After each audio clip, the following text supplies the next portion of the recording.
d'abord commencer par remercier l'IFRIS et à travers son directeur Rigaes. Remercier aussi le CNAM qui nous donne l'occasion de parler de ce livre qui est sorti en novembre et qui s'intitule Repenser l'action publique en Afrique, du sida à l'analyse de la globalisation des politiques publiques. C'est un livre qui est né d'abord sur ce qu'on va appeler une contrainte académique, puisque le livre est issu d'une habilitation à diriger des recherches, qui est un exercice libre, mais qui a quand même quelques contraintes, puisqu'il s'agit de manière générale de revenir sur notre propre parcours de recherche. Donc c'est une bonne occasion pour re-questionner des problématiques sur lesquelles on a travaillé. Et c'est aussi une occasion, en tout cas ça a été aussi pour moi, une occasion d'ouvrir sur autre chose, sur d'autres questions que celles sur lesquelles j'avais travaillé pendant plus de 15 ans. Donc le livre pose la question de l'évolution d'abord de la lutte contre le sida sur le continent africain d'un point de vue politique, et il s'articule sur une césure, la césure des années 2000, où on est passé d'une espèce de, pour aller vite, d'une espèce de mort silencieuse pendant 2 décennies, les années 80-90, à un retournement de l'histoire qui va commencer à partir du début des années 2000 avec la massification de l'accès aux médicaments contre le sida.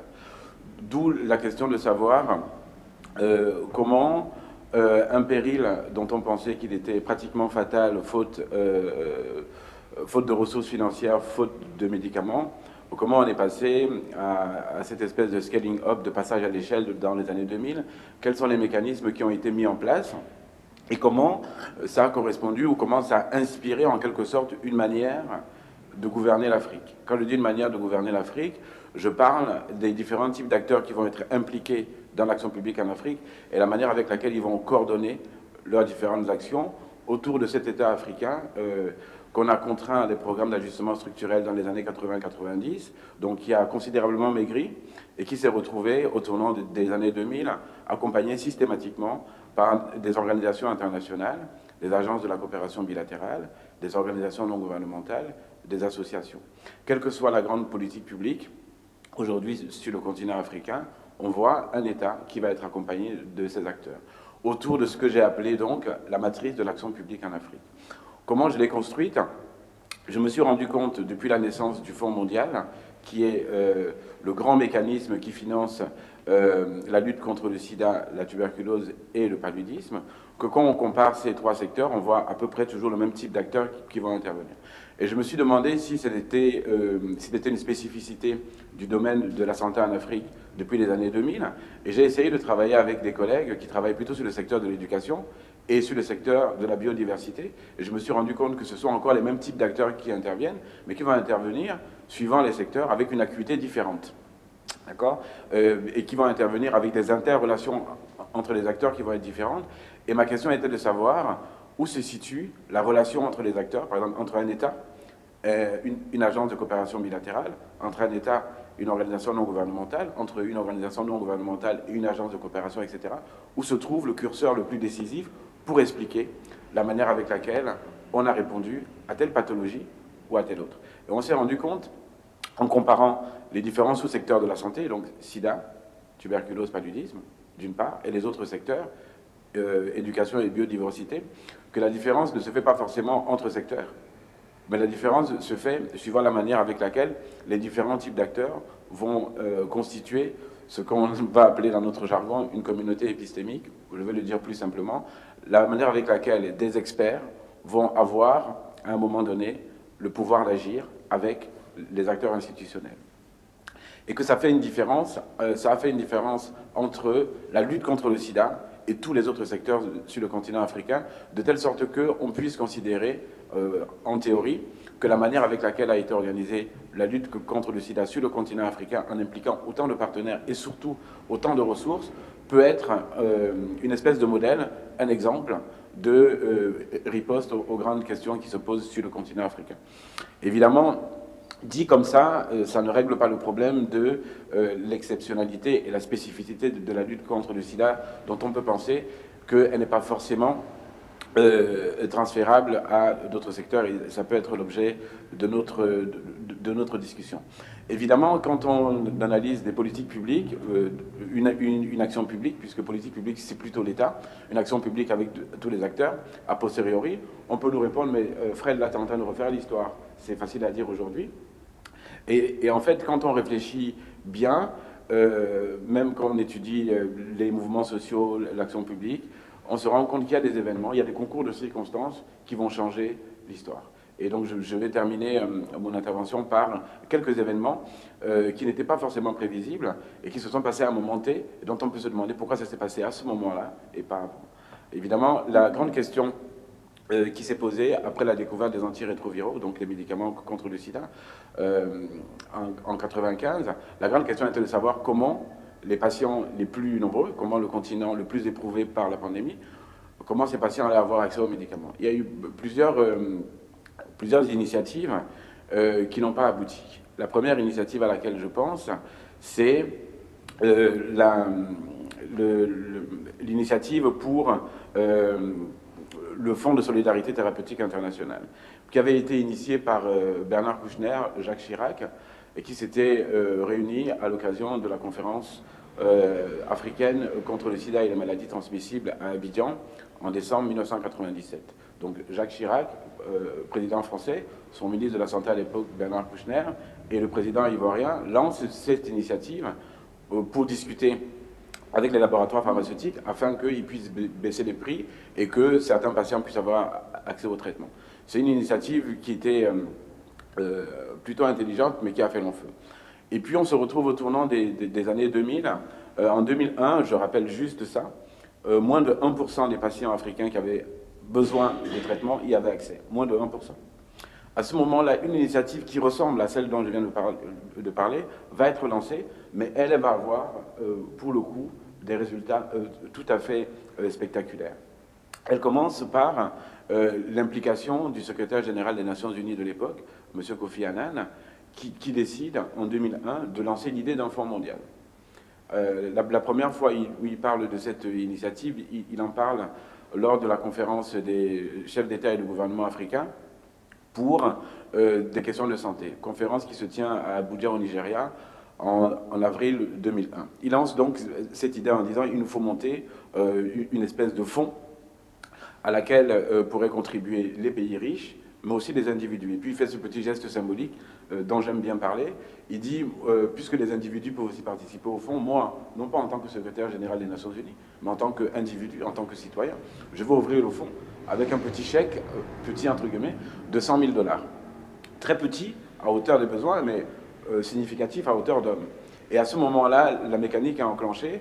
Le fonds est annoncé à New York en juin 2001. Et au moment où il veut lancer le fonds, en fait, il veut le lancer sur le sida. Et ce sont les militants des organisations non gouvernementales qui insistent pour dire il n'y a pas que le sida sur le continent africain et les pays du Sud, il y a la tuberculose et le paludisme. C'est comme ça que le Fonds mondial s'ouvre sur le sida, la tuberculose et le paludisme. Et quand on regarde ce qui se passe entre ce moment-là, la naissance officielle, donc 2002, et 2012, on a assisté à des progrès absolument spectaculaires avec une baisse de l'incidence du sida dans 22 pays africains.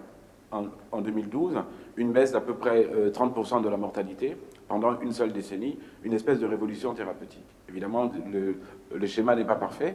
Et donc, à partir de ce moment-là, on a assisté à une configuration complètement différente sur laquelle je me suis basé pour essayer d'analyser les mécanismes par lesquels les autres secteurs, les autres sous-secteurs de la santé sont construits. Donc c'est la proposition principale de ce livre, analyser l'Afrique à partir de cette matrice de l'action publique sur le continent africain, en essayant de déterminer où se situe dans les relations entre acteurs le curseur le plus décisif. Voilà, pour une présentation un peu transversale de cet ouvrage.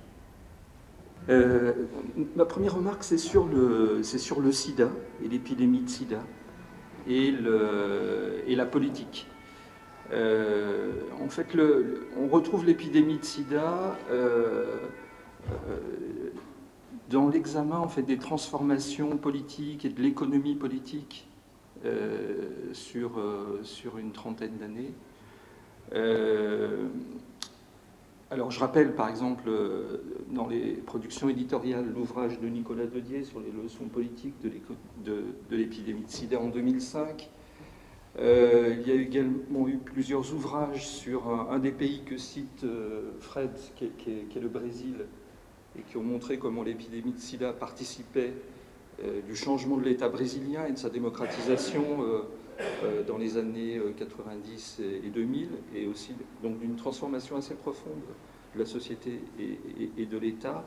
Et ton ouvrage, donc, en fait, s'inscrit également dans ce mouvement de réflexion sur les leçons politiques et pas seulement les leçons, mais les productions politiques de l'épidémie de sida, qui est une épidémie qui dure, donc, et où on voit des transformations, y compris dans sa prise en charge, avec ce que tu as indiqué sur la prise en charge thérapeutique et l'arrivée des médicaments qui interrogent les politiques publiques et l'action publique particulièrement. Mais je pense que c'est les épidémies et la politique, c'est toujours un sujet important, et l'épidémie de sida particulièrement. Le deuxième point, c'est que l'ouvrage de Fred est paru un peu en même temps. Il y a eu aussi une production parallèle sur l'Afrique, mais dans un autre domaine qui est celui de l'industrie pharmaceutique. Alors un ouvrage anglais qui s'appelle Making Medicines in Africa, qui est paru en décembre 2015, et qui est intéressant parce que je trouve que ça fait un peu le pendant, et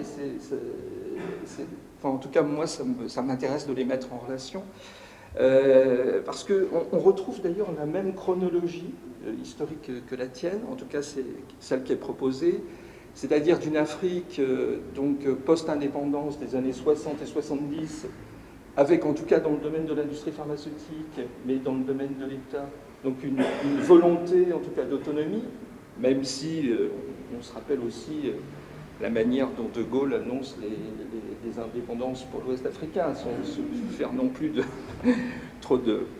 C'était pas non plus... Mais enfin, en tout cas, il y a une volonté politique des années 60 et 70, et sur le plan industriel, ça apparaît. Ensuite, la période des années 80-90, avec les crises et les politiques d'ajustement structurel et d'amaigrissement de l'État, et en tout cas pour l'industrie pharmaceutique, et aussi dans le domaine des politiques publiques pour la santé, en tout cas une certaine relance, toi tu appelles ça, et je reviendrai sur le retour de l'État, mais qui accompagne plutôt la fin des années 90 et les années 2000, évidemment, dans un nouveau contexte international. Alors, ma troisième remarque, c'est que ton ouvrage, et je trouve que donc c'est un de ses grands intérêts, c'est le parti pris, c'est de faire tenir ensemble la science politique et les enquêtes de terrain, de sociologie et d'anthropologie, donc avec des enquêtes de terrain qui ont duré donc une quinzaine d'années. Donc, et c'est à la fois, tu proposes une formalisation, y compris sous forme de schéma. Donc, si vous allez à la page 186 du livre, donc il y a un schéma sur la matrice politique de l'action publique en Afrique et son nouveau contexte, disons post-2000. Donc, une matrice qui s'applique au sida, mais qui pourrait s'appliquer à d'autres pathologies, voire à d'autres domaines d'activité, d'autres domaines économiques et sociaux. Donc, avec, disons, dans la tradition des sciences politiques, c'est-à-dire l'idée de comparer des régimes politiques et de les formaliser, de les styliser sous forme de schémas, de tableaux. Et d'un autre côté, on trouve dans le livre des descriptions donc qui sont synthétiques, mais qui sont très détaillées sur, par exemple, l'évolution, la transformation des associations de patients au Cameroun. On trouve également des descriptions sur la trajectoire de certains médecins, donc soit du Sénégal, de Côte d'Ivoire et du Cameroun. Donc, c'est une science politique et un comparatisme qui est nourri par des enquêtes de terrain on pourrait dire, multisitué. Donc c'est pas... Il y a ces deux exigences, à la fois de formalisation et de description et de compte-rendu de terrain, qui est particulièrement intéressante. Alors, ce formalisme et cette matrice politique, alors la matrice politique, elle est décrite en termes d'agence et de communauté. Agence, communauté et réseau.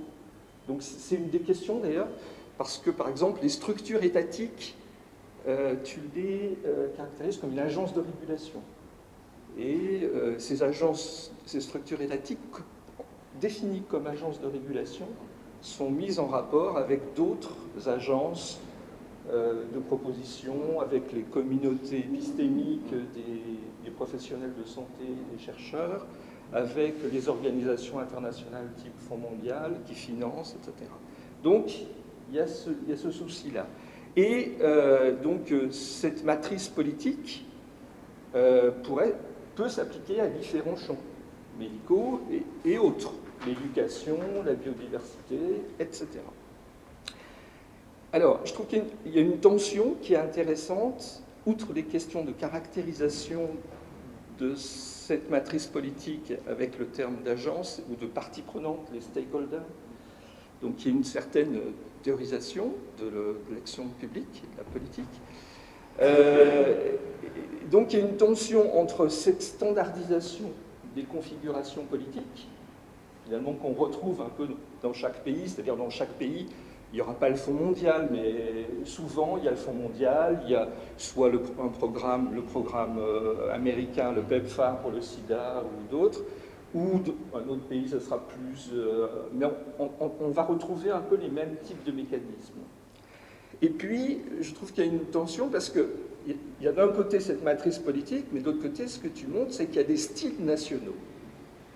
C'est-à-dire, en fait, une sorte de nationalisation de ces politiques et de cette globalisation, et qui produit de la variété. Parce que dans ce que tu montres, par exemple sur le Sénégal, ou sur la Côte d'Ivoire, ou sur le Cameroun, on n'a pas toujours les mêmes histoires et pas toujours les mêmes choix. Par exemple, quand on veut s'approvisionner en médicaments, certains, si vous passez par le programme américain, vous allez plutôt avoir des médicaments propriétaires, des médicaments de marque. Et puis, le Cameroun, il essaie de s'ouvrir avec une négociation sur les génériques. Et si vous faites appel au Fonds mondial, d'ailleurs, le Fonds mondial, lui, s'approvisionne plutôt en médicaments indiens. Donc, c'est les médicaments indiens. Donc, on a une variété. Et je trouve qu'il y a une tension qui est intéressante. Enfin, en tout cas, pour moi, d'un côté, on pourrait avoir une sorte de rouleau compresseur de la globalisation qui impose ces schémas, mais de l'autre côté, des réponses variées. Et cette variété, en fait, c'est aussi une forme de création politique. Alors, tu as parlé de l'État dans ta présentation orale et puis dans l'ouvrage. Donc tu dis autour de l'État, l'État est accompagné. Et dans l'ouvrage, il y a à plusieurs reprises, et particulièrement dans la conclusion, le thème du retour de l'État.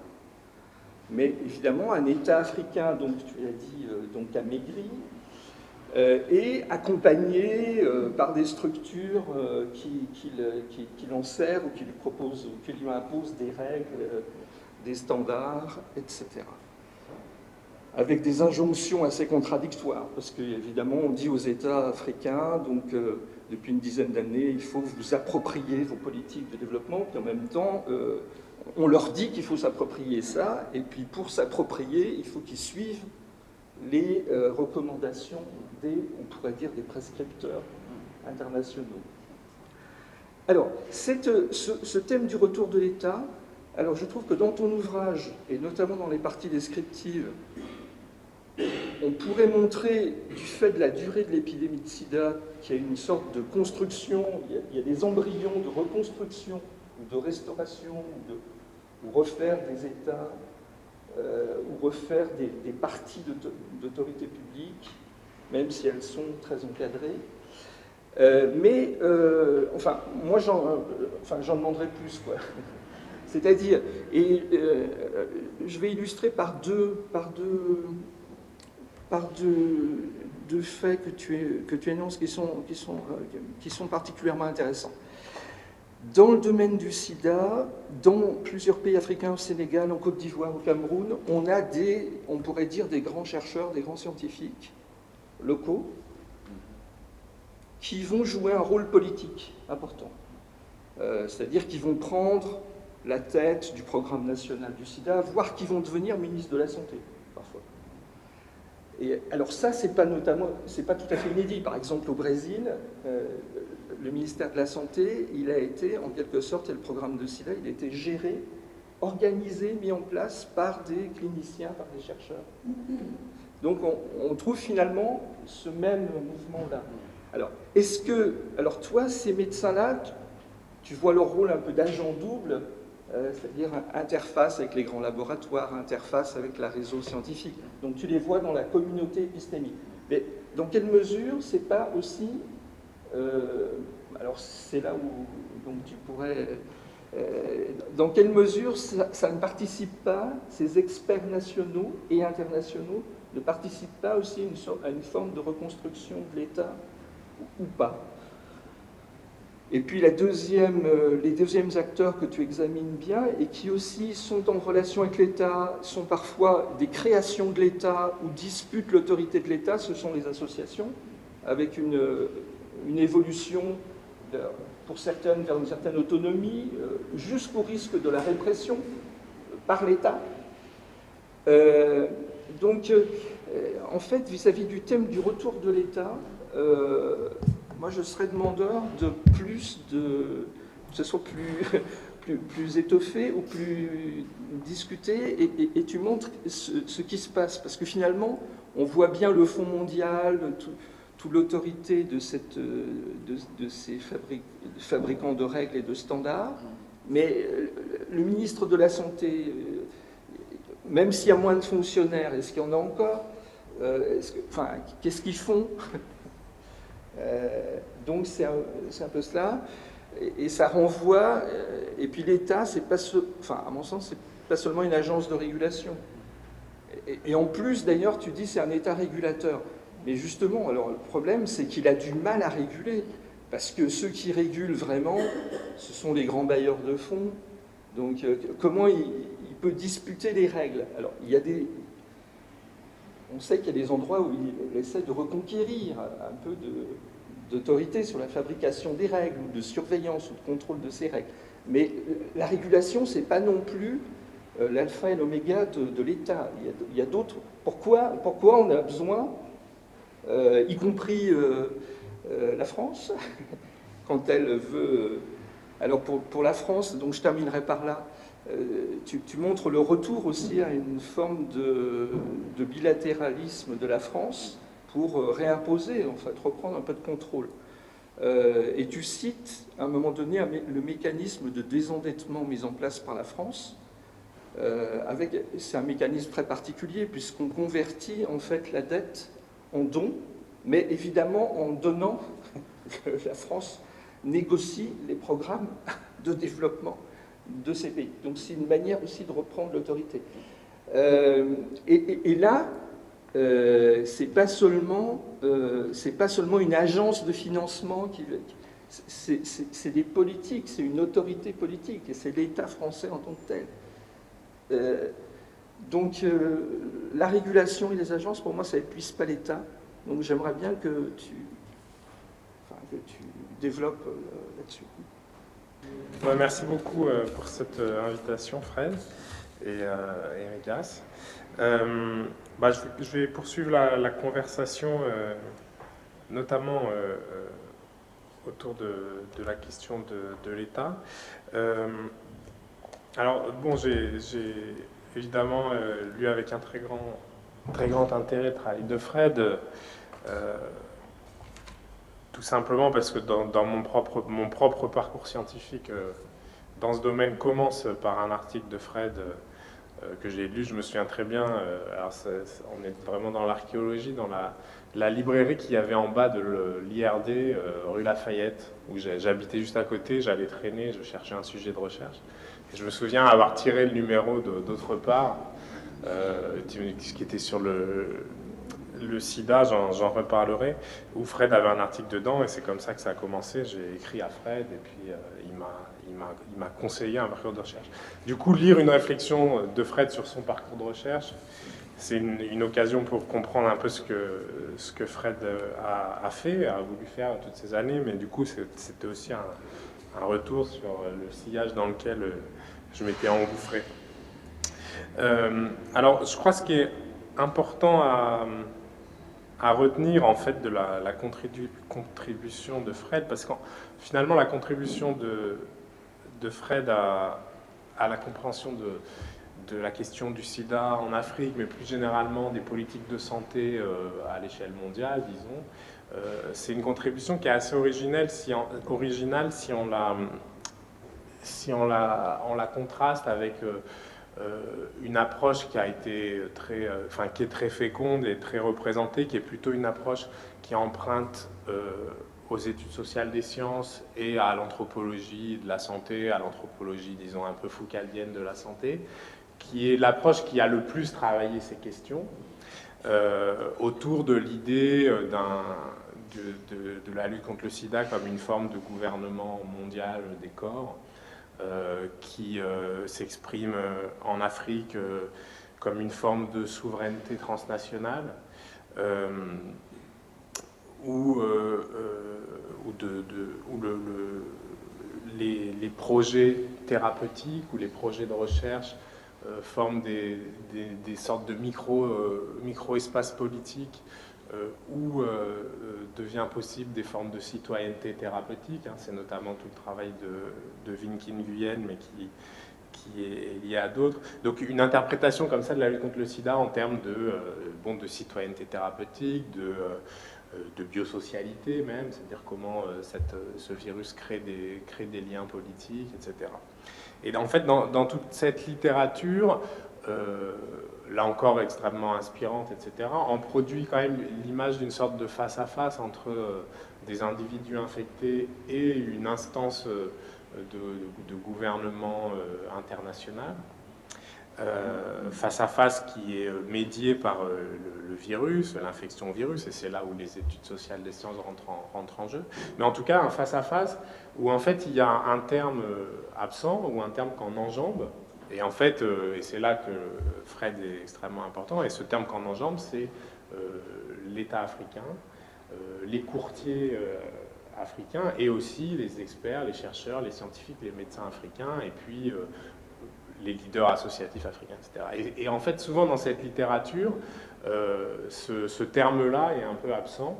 Il est sûrement absent parce que c'est des chercheurs, et je m'inclus dedans, qui ont des connaissances du terrain relativement légères, finalement, ou alors qui fondent leur terrain, justement l'international ou la production de données scientifiques, etc. Mais du coup, qui n'ont pas les outils et peut-être pas l'envie de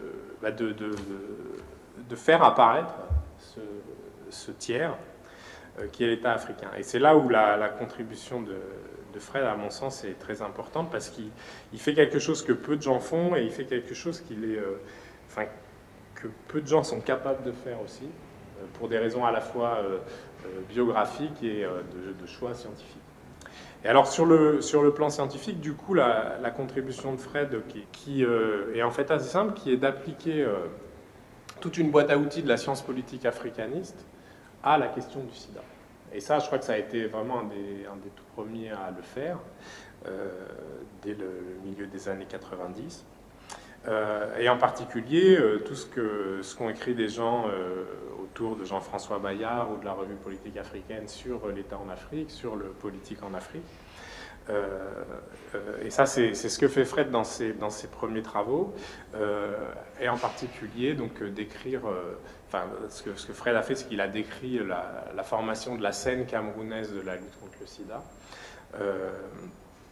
en montrant comment on pouvait voir rejouer dans cette histoire un mécanisme en fait assez ancien et fondamental de l'intégration de l'Afrique dans le monde, qui est la question de l'extraversion et de l'État guichetier, du gatekeeper state, avec cette idée que les États africains, ou les proto-États africains, bien avant la période coloniale, se sont constitués politiquement non pas sur le contrôle d'une population ou le contrôle d'une force de travail, mais plutôt sur l'interface avec l'extérieur en ce qui concerne l'accès à un certain nombre de ressources, dont d'ailleurs la ressource humaine dans le cadre de la traite esclavagiste. Mais donc cet État gatekeeper, cet État guichetier, cet État gardien, joue ce rôle au Cameroun, et Safred le montre, en faisant l'interface avec les premiers efforts de l'OMS pour monter le programme national de lutte au Cameroun, et puis en faisant l'interface aussi avec toute une série d'équipes de recherche qui venaient travailler au Cameroun pour des raisons plutôt virologiques. Et là, Fred montre une deuxième chose, en dehors de ce mécanisme d'extraversion et de contrôle des portes du Cameroun. Et donc il montre comment toute une génération de médecins arrive au premier plan, et en retraçant de façon extrêmement fine les biographies politiques de ces médecins et chercheurs, qui là en fait révèlent des effets de génération, de mémoire, de couches d'histoire en fait qui viennent préparer le terrain de la lutte contre le sida et qui rejouent en fait dans la lutte contre le sida. Alors ces effets, c'est des effets de liens transnationaux, puisque ces chercheurs camerounais, l'un est un médecin militaire formé à Bordeaux dans la grande école de médecine de santé navale. L'autre est un médecin formé juste au lendemain des indépendances à Paris, qui deviendra un collaborateur d'équipes de recherche et de firmes pharmaceutiques allemandes, là faisant rejouer un lien historique encore plus ancien entre le Cameroun et l'Allemagne, qui a été sa première puissance coloniale. Un autre va collaborer avec l'Orstom, autre institution qui est dans les années 90 présente au Cameroun déjà depuis plus de 50 ans. D'autres encore vont jouer sur des connexions anglophones, de par leur propre appartenance à la minorité anglophone au Cameroun. Donc, c'est-à-dire, on a une sorte comme ça, une scène qui est fragmentée, mais qui est fragmentée en fait selon des lignes de connexion internationale qui sont parfois très anciennes et qui sont elles-mêmes différenciées à l'intérieur du territoire camerounais, sur le plan régional et puis sur le plan certainement de stratification sociale, etc. Et donc, on a aussi une histoire comme ça du cosmopolitisme camerounais qui rejoue dans cette histoire et qui est une histoire encore là aussi ancienne, puisque le Cameroun colonial est, sur le plan de la santé aussi, un territoire cosmopolite dès l'entre-deux-guerres, et donc il y a toutes ces histoires qui rejouent. Et donc là c'est, je pense, une contribution majeure et très inspirante de Fred là-dessus. Moi, il y a des questions que je voudrais lui poser qui apparaissent pas trop dans son livre, ou vraiment en passant, qui serait une autre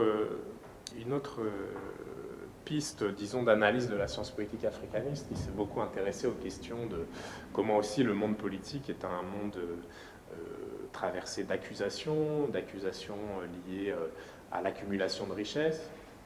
C'est-à-dire que, évidemment, les hommes politiques des États africains s'enrichissent, et ils s'enrichissent par des moyens que l'on qualifie couramment d'occultes. C'est-à-dire que leur accumulation de richesses vient de choses qu'ils ont pris par ailleurs, dans l'invisible, etc. Un discours donc sur la sorcellerie qui se confond avec un discours sur la corruption, etc. etc. Mais ce monde du sida au Cameroun en est certainement traversé. Et puis, on pense à la manière dont la lutte contre la corruption est venue s'intégrer à la lutte contre le sida, y compris de façon spectaculaire avec la mise en prison du ministre en exercice de la Santé, qui avait été une figure majeure en fait de la transition du Cameroun vers le traitement de masse. Donc là c'est à la fois de la curiosité, à la fois parce que j'ai jamais entendu l'analyse de Fred là-dessus, sur cette accusation de corruption qui était vraiment une mise à l'index d'une figure majeure de la lutte contre le sida. Après, deuxième apport majeur de Fred, et là je reviens à ce numéro d'autre part qui m'a fait connaître la couverture du numéro d'autre part. C'est une manifestation en Afrique où on voit un enfant ou une femme, je ne me souviens plus, qui porte un panneau écrit à la craie où il y a écrit FMI Banque mondiale égale sida, qui est une accusation qui est à la fois extrêmement raccourcie, extrêmement riche, on pourrait en dire beaucoup, mais c'est pour dire que la force du travail de Fred, c'est que c'est à la fois un témoignage et une analyse sur la manière dont coïncident en Afrique, dans les années 90, les réformes, les plans d'ajustement structurel et l'explosion de l'épidémie, avec évidemment des liens au moins un lien de causalité entre les deux, mais et ça, en fait, la force de Fred qui fait dans ce livre, et que j'espère il va poursuivre dans un autre livre, c'est vraiment de croiser un récit intime de la manière dont, à la fois dont la crise et le choc de l'ajustement structurel a bouleversé les vies au Cameroun, en sapant complètement la société sur ses bases et la vie de familles entières sur leurs bases, et puis comment le sida a joué le même rôle et a en fait accentué ce choc. Donc il le fait par l'intime, et puis il le fait aussi par l'analyse politique, notamment en contrastant par la comparaison les différentes trajectoires qui ont été empruntées par différents États africains à ce moment-là, ce dont tu as déjà parlé, Maurice, en montrant évidemment qu'il n'y a pas une causalité si simple entre l'ajustement structurel et la crise et le sida, et l'exemple que Fred évoque et qu'il a développé en collaboration avec Fanny Chabrol qui est là. L'exemple du Botswana est un bon exemple, puisque le Botswana n'est pas un pays qui va connaître la même crise ou les mêmes réformes que le Cameroun, et qui pourtant va être évidemment très touché par l'épidémie, et puis avec une réponse très différente. Donc là, cet apport comparatif, en fait, est aussi une manière de sortir du récit intime, de sortir même du récit camerounais, et de réfléchir plus largement à ces questions. Alors j'en ai à peu près fini, pour ne pas répéter ce qu'a dit Maurice. Un peu le troisième aspect du livre, c'est plus la question du présent, du présent de la configuration de la santé mondiale, que Fred essaye, et on en a vraiment besoin, Fred essaye de débroussailler un peu ce paysage, qui est un paysage mouvant, où la recherche a toujours 1 ou 2 ans de retard sur les configurations qui émergent, et qui sont parfois des machines extrêmement difficiles d'accès. Donc il nous propose une interprétation. Moi, en écoutant Maurice et Fred, je me disais que finalement, je ne pense pas qu'on est au terme de cette analyse. Je ne suis pas sûr qu'on soit arrivé à quelque chose de satisfaisant, même sur le plan de la métaphore ou des images qu'on utilise. Je suis pas... J'aimais bien comment Fred disait que l'État, aujourd'hui, se retrouve accompagné d'une cohorte d'acteurs. Et l'image qui me venait en tête, c'est cette espèce de délégation où en fait on a l'État, et puis on a derrière lui plein de gens qui portent des dossiers, etc. Mais donc en fait, je pense que... Mais du coup, la métaphore pour moi, et c'est quelque chose que des analystes des politiques publiques font beaucoup, elle est plus dynamique, plus séquentielle, qu'essayer de figer dans l'espace ces acteurs. Mais bon, je le dis de façon très brouillonne, mais je pense qu'il faut en fait poursuivre la conversation là-dessus, parce que c'est aussi pour lancer le débat, mais je ne suis pas finalement convaincu que cette idée de la matrice à la fois comme structure spatiale et puis comme structure qui permet l'émergence ou la création d'entités, je ne suis pas sûr que finalement elle soit si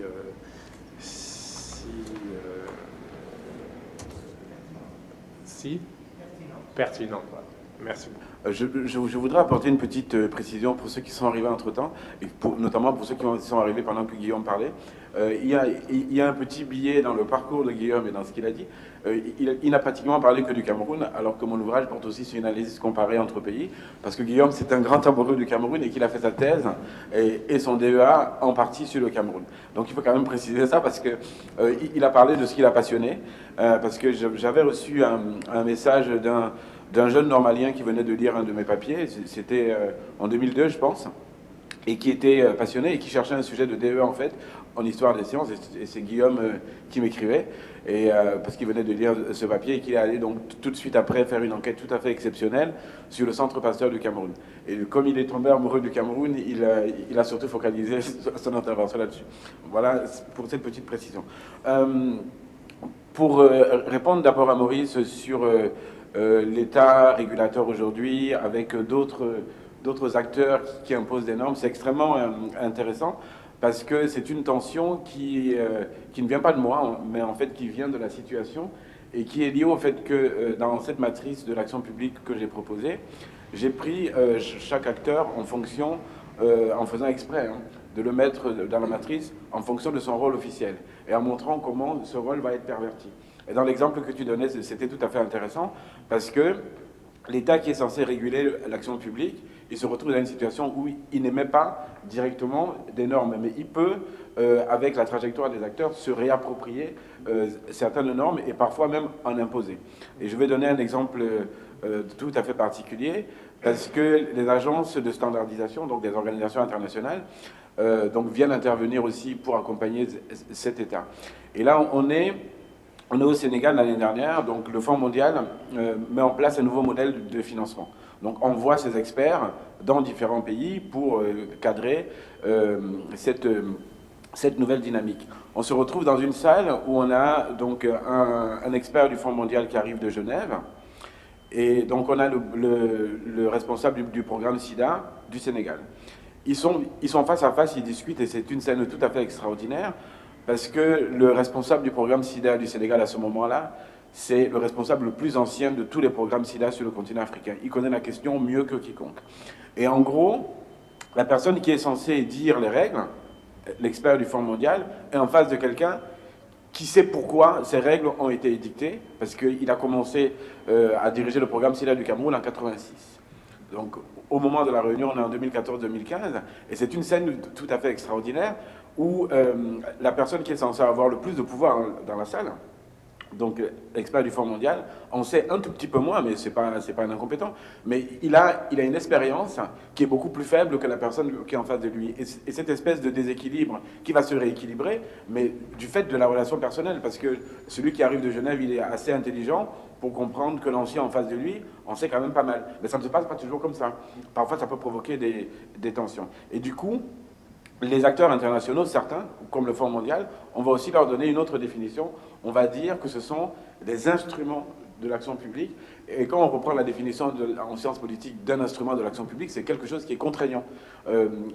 On ne donne pas seulement de l'argent, on impose des règles aussi. Dans l'instrument de l'action publique, il y a un aspect contraignant qui peut être pris en compte ici. Pour ce qui est de la précision sur la manière avec laquelle la France a changé son fusil d'épaule tout en restant pareil, en fait, à travers le contrat désendettement développement, c'est effectivement, il faut qu'on explique un peu ce que c'est. On arrive à une période fin des années 90, début des années 2000, avec une forte mobilisation qu'il y a eu au niveau international pour dire que ces États-là, ils n'en peuvent plus de payer cette dette, ils n'en ont pas les moyens, il faut arrêter. Donc certains pays, donc les pays du Club de Paris, sont tous d'accord en disant on arrête. Certains pays vont carrément annuler leur dette. Et la France va dire d'accord, j'annule ma dette, mais quand même pas comme tout le monde. Je ne fais pas que comme l'Allemagne où je dis j'ai effacé l'ardoise. Je voudrais, vous, État africain, que vous me rendiez l'argent que vous me devez, et je vais vous le rendre sous forme de projet. C'est ça le C2D. Et ça devient un mécanisme qui est extrêmement passionnant, parce que les différents types d'acteurs ne savent plus à qui est l'argent. Quand on suit le mécanisme du C2D, en Côte d'Ivoire comme au Cameroun, par exemple, et qu'on discute avec les différents types d'acteurs, ce que nous avons fait, Pour les acteurs français, ils vont dire, suivant le niveau où on est, si c'est l'ambassadeur, qui est d'abord un diplomate, il va dire c'est l'argent du Cameroun ou de la Côte d'Ivoire. C'est vraiment leur argent, on gère ensemble. Quand on va un peu plus bas, d'autres acteurs vont dire après tout, c'est l'argent français, c'est un argent qu'ils nous doivent et qu'on leur rend. Quand on va aller du côté africain, que ce soit en Côte d'Ivoire ou au Cameroun, pareil, les deux pays où j'ai enquêté sur cette thématique, ça va aussi varier. Et ça va créer des espèces de contradictions où certains acteurs vont dire mais je ne comprends pas très bien ce dont il est question. Si c'est notre argent, il faut nous laisser faire à peu près ce qu'on veut. Or, c'est un contrat de partenariat entre la France et les pays. Et il y a eu en Côte d'Ivoire très récemment une annonce d'un déblocage de fonds. Et c'est très intéressant de voir qui parle de ce déblocage de fonds. Quand c'est l'AFD, c'est la France vient d'octroyer une subvention de tant de millions de francs CFA à la Côte d'Ivoire. Mais au fond, dans son annonce, l'AFD se trompe, parce que c'est devenu l'argent de la Côte d'Ivoire. Donc ce n'est pas la France qui a débloqué, c'est le C2D. Et si c'est le C2D, c'est aussi un argent qui officiellement appartient à la Côte d'Ivoire. Bon, évidemment, je le dis comme ça, mais c'est extrêmement compliqué. Tu m'as posé une question qui est extrêmement intéressante, peut-être un peu compliquée, mais qui est extrêmement intéressante. Comment ces agents, dans le cadre de la lutte contre le sida, vont finir peut-être par renforcer l'État. Et là, ça rejoint une des approches que j'ai dans le livre, c'est l'approche comparée. En fait, ça dépend. Dans le cas ivoirien et dans le cas sénégalais, dans le cas du Botswana que j'ai pas mal suivi à travers le travail de Fanny, je dirais oui, même de manière spectaculaire, où il y a des trajectoires et des expériences qui deviennent des expertises avec le temps et qui vont participer à renforcer l'État. La ministre de la Santé du Sénégal, qui est une ancienne de la lutte contre le sida, elle a une expertise internationale qu'elle met au service de l'État sénégalais. Le responsable du programme SIDA, qui est maintenant parti à la retraite, mais qui continue à travailler pour d'autres choses au Sénégal, il renforce l'État sénégalais. Le turnover qu'on va avoir au Cameroun, vis-à-vis des acteurs, va renforcer la lutte contre le sida, mais à travers la ventilation des personnels qui vont là ailleurs. C'est-à-dire que la lutte contre le sida a fabriqué des personnels qu'on va retrouver aujourd'hui à l'ONU-SIDA, dans des laboratoires pharmaceutiques, à l'OMS, etc., dans un mécanisme un peu différent. Et du coup, ça me ramène à une des questions de Guillaume sur les histoires de corruption, notamment au Cameroun, et d'accusations, d'accumulation dans le cadre de la lutte contre le sida. Alors, l'histoire à laquelle Guillaume fait référence est la suivante, et qui montre un peu les collisions et collusions entre politiques et policies, entre les politiques publiques et les arènes politiques. Je donne une date, 1er mai 2007 au Cameroun, le ministre de la Santé décrète, en fonction des accords qu'il a avec le Fonds mondial, la gratuité des médicaments contre le sida. C'est une grande victoire collective pour le pays, et c'est, d'un point de vue personnel, on peut considérer que c'est vraiment un travail avec les partenaires du Cameroun qui est tout à fait abouti. On est le 1er mai. 1er septembre, il est démis de ses fonctions, et en janvier de l'année suivante, il est en prison. Les raisons pour lesquelles il est démis de ses fonctions, les raisons pour lesquelles il est mis en prison sont relatives à la lutte contre la corruption au Cameroun. Au moment où on lui prend son passeport, le directeur exécutif du Fonds mondial, qui apprend que c'est en lien avec le travail de ce ministre avec lequel il travaille depuis des années, fait un communiqué officiel écrit où il dit que moi, directeur exécutif du Fonds mondial, qui finance en grande partie la lutte contre le sida au Cameroun, je n'ai rien à reprocher à ce monsieur. On a eu aucun problème de détournement de fonds vis-à-vis du Cameroun. On garde Olambiana en prison et les discussions portent sur les financements du Fonds mondial, et on oublie juste une chose extrêmement simple, que le Fonds mondial n'était pas le seul acteur, ni le seul bailleur de fonds de la lutte contre le sida au Cameroun, et qu'il y avait eu 50 millions de dollars qui avaient été investis par la Banque mondiale entre 2000 et 2005. Donc je n'ai pas de réponse, mais j'ai une hypothèse que ce qui est reproché à ce ministre n'avait rien à voir avec le Fonds mondial, avait à voir avec autre chose, qui correspondait plutôt au financement de la Banque mondiale. Moi, je ne refais pas le procès parce que je n'en sais pas plus, mais c'est une piste intéressante, d'autant que quand on suit le financement de la Banque mondiale, on voit à quel point les projets de la Banque mondiale étaient extraordinairement difficiles à évaluer. Quand vous traversez le Cameroun notamment, et tous ceux qui sont allés au Cameroun le savent, il y a des plaques dans tous les villages, à peu près, comité local de lutte contre le sida. C'est les financements de la Banque mondiale. leurs actions sont très difficiles à évaluer parce que c'est de la prévention. C'est-à-dire, je suis responsable d'un comité local dans un village du Cameroun, je prends comme co-responsable ma sœur, ma cousine, notamment si elle est infirmière, c'est encore mieux, et j'organise des sessions de sensibilisation. Et quand je rencontre, je peux dire, bon, le village a 300 personnes, il y avait 250 personnes qui étaient là dans la sensibilisation, donc j'ai touché 250 personnes. Et je reçois des financements pour faire ça. Vous voyez que ça peut être assez difficile ou facile à manier, et je pense que c'est une des pistes qui a expliqué ça. Ensuite, il y a des règlements de compte d'ordre politique qui peuvent aussi expliquer l'arrestation de certains responsables dans un cadre de gouvernance quasi anomique, pour le dire de manière savante, pour dire que c'est un peu le désordre, comme le savent quelques personnes ici. Il y avait chez Guillaume donc une autre lecture de ce que j'ai proposé comme la matrice de l'action publique. En fait, il faut la voir comme une proposition théorique, méthodologique, de manière dynamique, en fait. Parce que c'est pas le premier qui me fait cette remarque. En fait, il faut concevoir cette matrice où il y a les différents types d'acteurs qui interviennent comme un outil pédagogique, à partir duquel on peut dire, dans tel secteur, il y a plutôt tel mouvement qui concerne tel acteur, qui sont intéressants à tel moment, et à tel autre moment, c'est tel autre, prendre ça comme ça de manière dynamique. Mais c'est vrai aussi qu'il faut toujours tenir compte, notamment en sciences politiques, mais de manière plus générale, à l'analyse séquentielle de l'action publique. Tu as dit autre chose, Guillaume, mais qui rejoint aussi un peu les remarques de Maurice. Il y a dans ma manière de travailler des choses qui ressemblent aussi à mon parcours, puisque j'ai 3 formations.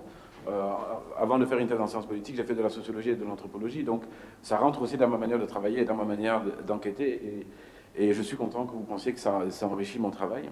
Et puis il y a un autre facteur que Guillaume a souligné, qui est un facteur biographique, en faisant un peu, il a fait une petite coquetterie en disant qui s'inclut parmi les chercheurs qui n'ont pas une grande expérience de terrain par rapport à Fred, etc. C'est un peu de la fausse modestie, parce que pour avoir été avec Guillaume au Cameroun, il connaît redoutablement bien le terrain. Et moi qui ai grandi à Yaoundé, ça je lui dis, hein, moi qui ai grandi à Yaoundé, je me suis rendu compte en étant avec Guillaume à Yaoundé qu'il connaît mieux Yaoundé que moi. Donc c'est un petit mensonge qu'il a fait tout à l'heure. Oui, la connaissance du terrain et la biographie peuvent aussi expliquer certaines intuitions que je vais avoir, qui peuvent être des intuitions qui vont amener des hypothèses de recherche, parce que je connais bien un de ces pays et je travaille sur plusieurs pays et je fais des approches comparées. Ce qui va renforcer aussi ma démarche, ce sont tous les projets de recherche qui ont été montés de manière collective, donc qui vont induire des expériences très différentes de doctorants qui sont aujourd'hui des chercheurs et qui vont aussi nourrir mon travail et ma réflexion. Tout le travail de Fanny au Sénégal, le travail d'Abibou au Burkina Faso, le travail de Guillaume au Cameroun m'ont aussi inspiré et ont aussi renforcé et nuancé certaines hypothèses. Là, je vais juste donner un exemple avant de vous passer la parole. Je commence l'ouvrage par une chose dont je ne pouvais pas parler pendant des années parce que c'était difficile. Moi, je rentre dans le cadre de mon travail sur le sida par ma thèse. Donc j'ai choisi de faire une thèse sur politique publique et sida en Afrique à partir de l'exemple du Cameroun. Et quand j'arrive au Cameroun pour ma première mission, je viens de perdre un de mes proches et j'apprends en étant sur le terrain que la personne que ma famille est en train de pleurer est décédée du sida. Donc ça commence un peu comme ça. Et donc j'essaye de comprendre exactement ce qui s'est passé. On est à la fin de l'année 1995 et je ne viens pas d'une famille spécialement pauvre. Donc c'est doublement choquant, mais c'est simplement parce qu'il n'y a pas les médicaments. Et cet événement-là m'apprend une foule de choses en quelques jours. Je comprends des choses qui vont aussi nourrir ma thèse. Je comprends 2 choses. Je comprends qu'on peut avoir les moyens et ne pas avoir accès aux médicaments. C'est-à-dire qu'entre le moment où on a fait le diagnostic, où on s'est rendu compte qu'il était infecté, et pratiquement en phase terminale, donc c'était quand même difficile, le moment où on a commandé l'AZT est arrivé, mon cousin était déjà enterré. Voilà. Ça, c'est la première chose. La deuxième, c'est que j'ai trouvé passionnant, même si sur le champ c'était douloureux, passionnant, la manière avec laquelle on m'annonçait les causes de la maladie de mon proche. Quand c'était le petit cercle concentrique, on me disait exactement ce qui s'était passé. On m'a dit, assieds-toi, on t'explique. On m'a expliqué, voilà, il est mort de ça, il ne faut pas qu'on te raconte des bêtises. Et plus le cercle s'élargissait, plus je me rendais compte aussi, pas du tabou, mais de la pudeur qui pouvait accompagner. On allait dire, bon, il a été malade, suivant les personnes à qui on parle, il a eu la fièvre typhoïde, qui est aussi donc une maladie opportuniste, et de manière plus large, il y avait aussi des histoires de sorcellerie, etc. En quelques jours, j'ai appris énormément, y compris la manière avec laquelle les personnes avec qui la personne concernée a été en contact les derniers mois, les derniers jours, m'informaient sur les représentations collectives, individuelles de ce phénomène. Et tout ça témoigne aussi peut-être d'éléments biographiques qui vont enrichir la recherche. Et je vais conclure avec une chose, c'est un domaine qui m'a fait aimer vieillir, c'est-à-dire parce que ce que j'ai vu avec les changements, en ayant 10 ans, 15 ans de plus, est extrêmement agréable. C'est-à-dire que les patients avec lesquels j'ai travaillé, on ne parle plus de la même chose aujourd'hui. On parle des médicaments, on parle des enfants, on parle de changer de médicaments, alors qu'au début, il y a une quinzaine d'années, on parlait d'obsèques, d'accompagnement, etc. Et en 2008, je me retrouve donc à une réunion à Genève, où on présente le grand programme camerounais d'accès aux antirétroviraux, comment ça fonctionne, la décentralisation. Et entre dans la salle un responsable de la lutte contre les sida au Cameroun. Et quand je l'ai vu, j'ai compris que c'est bien de vieillir, parce que c'était le médecin qui avait soigné, ou qui avait tenté de soigner mon cousin quelques années avant, et qui était déjà très impliqué dans l'accès aux médicaments, et qui était devenu aussi un grand expert. Donc cet élément biographique là, a aussi été extrêmement important pour moi, et a aussi justifié peut-être une partie de la hargne que j'ai mise dans ce travail de thèse d'abord, et puis aujourd'hui. Merci. Je vais vous passer la parole. Je voudrais juste profiter du micro, avant de passer à Jean-Claude. Je voudrais juste profiter du micro pour dire que je voudrais faire un parallèle avec ces questions de politique publique dans le domaine de la santé, avec ce que j'ai pu observer dans la mise en place de politiques publiques pour la recherche scientifique de la part des États non hégémoniques, et j'insiste pour les appeler non hégémoniques, qui pour moi dans le domaine de la recherche est simple parce que c'est en fait sont non hégémoniques les pays qui ne définissent pas une agenda international à travers des agences de financement ou à travers des fonds de financement. Et justement, on retrouve un peu la même chose dans le domaine de la santé, où le mode d'intervention devient de plus en plus et commence à avoir du succès quand il devient un mode d'intervention par des agences internationales. Et en fait, les politiques publiques nationales deviennent non pas tributaires, mais deviennent des reflets locaux de ce mode d'intervention par fonds de financement plutôt que par l'intervention, je sais pas moi, du ministère ou des campagnes traditionnelles, hospitalières, etc. Donc ça me semble un aspect assez fort.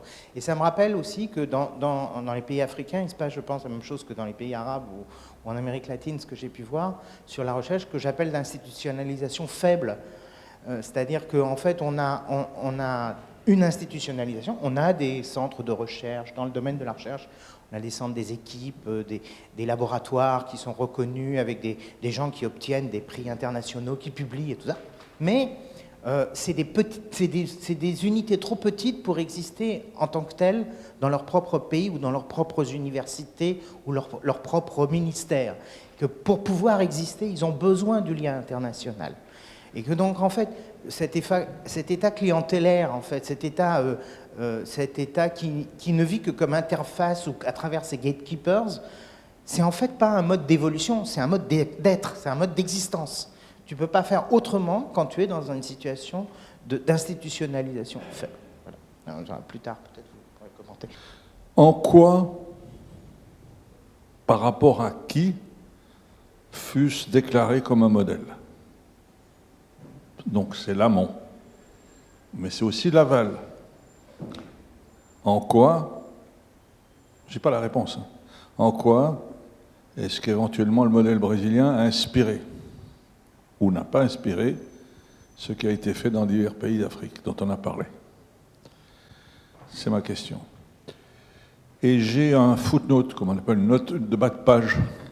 Je suis extrêmement étonné, mais je pense que c'était une facilité rhétorique, d'entendre dire que tous les instruments de politique publique sont empreints d'autorité. Non. Les instruments qui peuvent être négociés de politique publique se caractérisent, c'est mon métier, j'ai fait un bouquin là-dessus aussi, par des degrés variables de coercition. Alors, le Brésil est justement, par rapport à l'Afrique et par rapport aux politiques d'accès aux médicaments qui ont été mises en place par les institutions internationales et notamment par l'OMS. Le modèle brésilien, il a en fait été en quelque sorte vampirisé par l'OMS, qui a aspiré les personnels qui avaient mis en place les politiques d'accès aux médicaments et qui les a fait venir à Genève justement au moment de la création du Fonds mondial pour développer l'accès aux génériques. Donc de ce point de vue-là, il a fait circuler l'économie des génériques. Et c'est, en quelque sorte, c'est un intermédiaire qui a permis de redéfinir, et c'est là où on parlerait véritablement d'une politique publique qui dispute, y compris les standards internationaux, soit de la Banque mondiale, soit de l'OMS à l'époque, qui était les pays en développement ne doivent pas distribuer massivement et gratuitement les médicaments antirétroviraux, parce que d'abord, ça serait non éthique par rapport aux autres problèmes de santé, parce qu'il n'y a pas assez de malades, ou c'est pas suffisamment, il y a d'autres problèmes de santé qu'on peut traiter. Donc le Brésil a permis, en quelque sorte, à jouer pour faire basculer les normes des organisations internationales. Et de ce point de vue-là, en fait, il a influencé ensuite toutes ces politiques de distribution publique de médicaments. Mais je dirais qu'il n'y a pas du tout de transposition, évidemment, d'un pays à un autre, parce que le Brésil a une histoire de santé publique, a des industries pharmaceutiques, de production de médicaments génériques, qu'on ne peut absolument pas transposer dans des pays africains. Il y a eu des correspondances, des liens. Donc il y a un rôle dans la circulation, si vous voulez, de la solution thérapeutique inventée par le Brésil dans d'autres pays à l'échelle internationale. C'est de ce point de vue-là qu'on pourrait parler de modèle. Mais bien évidemment, il n'y a pas de transposition. On ne peut pas transposer au Cameroun, on ne peut pas transposer au Sénégal, y compris en Afrique du Sud. Donc voilà mon commentaire sur le modèle brésilien. Et par contre, alors, c'est là où par rapport à ce que tu disais, Rigas, sur les États gatekeepers, et c'est là où le Brésil, et je me rapproche de ta réponse sur l'expert sénégalais, en fait, qui dispute l'autorité. Le Brésil a disputé l'autorité des fabricants de standards internationaux des politiques de santé publique sur le sida et a inversé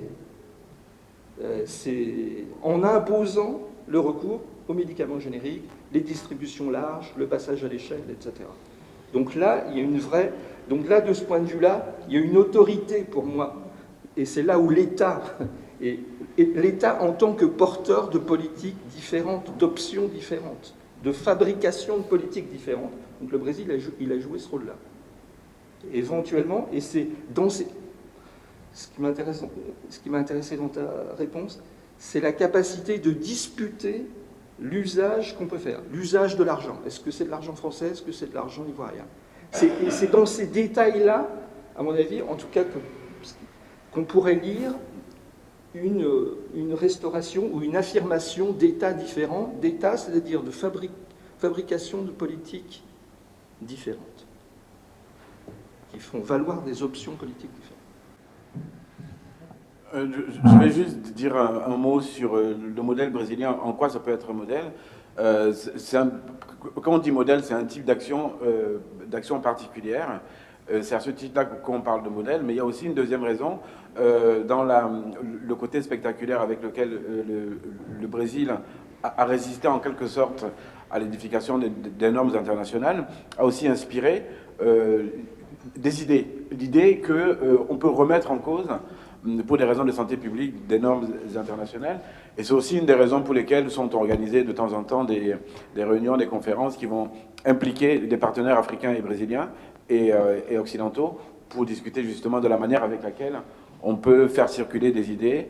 Et ce qui a été important dans la projection du modèle brésilien, c'est la mobilisation des experts. Parce qu'au-delà des professionnels de la santé publique, ce qui a été aussi reçu notamment sur le continent africain, c'est aussi le rôle du droit dans le cadre de la lutte contre le sida inspiré par le Brésil. Deuxième question sur instruments de politique publique. Moi j'ai pris ici le gradient de la contrainte dont vous parlez. Dans les cas que j'étudie, c'est un des gradients les plus élevés. Et c'est pour ça que j'ai parlé dans mon travail d'instruments d'une politique publique qui n'est pas fait pour être que contraignant, mais dont le niveau de contrainte peut être extrêmement élevé. Je vais vous donner des exemples qui viennent juste de mon travail. Avant que le Fonds mondial ne change de modèle de financement, quand la copie d'un pays n'était pas conforme aux attentes du Fonds mondial, le pays ne recevait pas de financement. Ce que ça induit et ce que ça induisait, en dehors des procédures d'urgence, c'est que les patients étaient dans une situation où il était possible qu'ils ne reçoivent pas leur traitement, notamment pour les nouveaux patients. Et donc c'était une contrainte extrêmement forte, pas seulement une contrainte politique pour les responsables, mais c'était une vraie contrainte. C'est-à-dire que si ta copie adressée au Fonds mondial n'est pas correcte, tu n'auras pas de financement. Sous-entendu, les patients risquent de ne pas avoir accès à leurs médicaments contre le sida, la tuberculose et le paludisme. C'est en ce sens que je parlais de contraignants. Et tous les grands mécanismes, en fait, Fonds mondial, Banque mondiale, etc., qui interviennent, sont des instruments de l'action publique qui sont accompagnés de contraintes qui peuvent être plus ou moins fortes. Je ne parle même pas du Fonds monétaire international. Voilà. Mais ça ne veut pas dire qu'un instrument de politique publique égale dictature, mais ça veut dire qu'il y a un niveau de contrainte qui peut être différent et qui, dans ce que j'ai étudié, était extrêmement élevé. Donc merci beaucoup. Je voudrais revenir sur vous avez très bien mis en évidence la variété et la complexité des effets politiques de l'épidémie de sida. Je voudrais revenir un petit peu sur la question du contenu de ces politiques. Parce que une des choses qui est très frappante là dans la discussion que vous avez, c'est à quel point tout est centré sur l'accès aux médicaments. Et dans la littérature un peu maintenant de sciences sociales qu'on a sur la transition vers la santé globale, c'est un des aspects forts. C'est une des dimensions qui a été souvent désignée de pharmaceuticalisation. Et il me semble que à côté de l'aspect positif de ces politiques de distribution, d'accès aux médicaments, il y a une vraie interrogation forte sur les effets de la pharmaceuticalisation. Je veux dire, c'est une épidémie qui dure. Il y a eu des formes de chronicisation du coup, c'est-à-dire de vie longue avec la maladie. Et les problèmes de prise en charge ne deviennent pas seulement celui de l'accès, mais tout le dispositif de soins qui va devoir intervenir pour que l'accès aux médicaments puisse aussi avoir des effets positifs. Et donc ma question, elle est autour de ça, c'est-à-dire dans quelle mesure ce que vous avez vu d'une certaine manière comme impact politique des nouveaux dispositifs et la mise en œuvre de ces interventions a ou non réussi à poser la question des infrastructures de santé, la question du coût de cette prise en charge au-delà simplement des dispositifs de distribution du médicament. Parce qu'il me semble que ça a été pendant très longtemps, cette question des infrastructures de santé, un élément crucial des politiques de développement. Bon, ça a été au centre, au cœur de toute la période des années 70, de revendications de soins de santé primaires, et que le tournant vers l'accès aux médicaments et vers la pharmaceuticalisation ne peut pas évacuer complètement le problème et les tensions qui résultent de ça. Merci pour cette question. Un des premiers effets, en fait, du côté vertical des politiques de lutte contre le sida, un des effets a été justement de faire remonter toutes les difficultés des systèmes de santé, notamment en termes d'infrastructures, mais aussi en termes de personnel, de faiblesse de la disponibilité des personnels soignants, faiblesse du nombre des médecins, etc. Donc il y a beaucoup d'autres questions qui sont remontées justement à partir du médicament. On s'est rendu compte qu'il y avait beaucoup d'autres problèmes qui sont remontés et qui font partie aujourd'hui aussi des réponses internationales et nationales en matière de renforcement des systèmes de santé.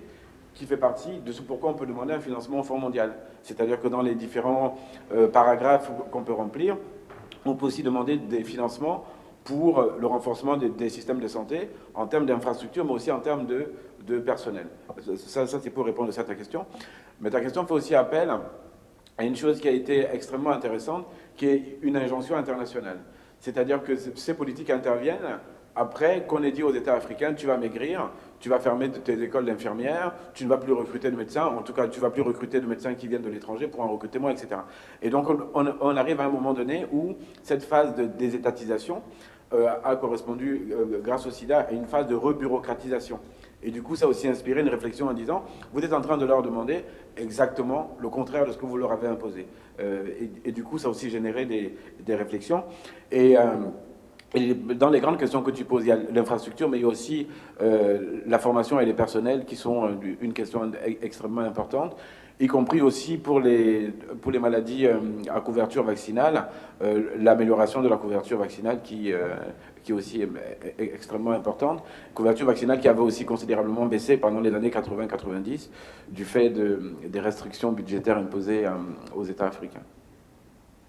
J'avais une question qui me venait à l'esprit quand vous exposiez la matrice de l'action publique dans la santé en Afrique, en me demandant finalement est-ce que cela n'est pas rendu possible déjà par la trajectoire historique des différents pays africains qui sont récipiendaires de cette politique. Quelque part, ils ont été, entre guillemets, créés par une matrice de l'action publique internationale de l'époque, qui était celle de l'indépendance, ensuite et de l'accompagnement de ces États via les coopérations techniques, particulièrement pour le cas de la France, qui avait tout un ministère dédié, qui était en quelque sorte la fabrique de l'État. Et du coup, cela a créé une sorte de mentalité de l'accompagnement technique, pour le dire de façon assez polie. Et par la suite, cela a créé en quelque sorte deux difficultés. En tout cas, une principalement, c'est l'absence de politique véritable, c'est-à-dire politique au sens de figure publique, qui soit capable de poser des choix souverains qui seront à la fin tranchés par la population. Donc, il y a déjà, est-ce que cette matrice n'est pas rendue possible uniquement par le fait que, il y a une absence de politique, ensuite par le fait qu'il y a aussi un problème de carence technique au niveau des ministères des agents publics en Afrique. Vous avez cité l'exemple du Sénégal où il y avait des personnels compétents, souvent plus compétents que les experts internationaux. Mais il y a également, et cette hypothèse est également très récurrente, des cas où on a des experts africains, pas toujours à la hauteur de la tâche, pas tant parce qu'il n'en existe pas en Afrique, mais souvent parce que les processus de recrutement des agents publics amènent sur la scène des acteurs pas toujours habilités à faire le travail. À titre anecdotique, j'ai personnellement travaillé pendant quelques temps à l'ONU-SIDA, où on a eu à échanger avec des États, et c'était souvent sur des aspects assez basiques, assez simples, où on se rendait compte qu'il y avait des difficultés pour les pays à répondre à un ensemble d'engagements qu'ils avaient pris.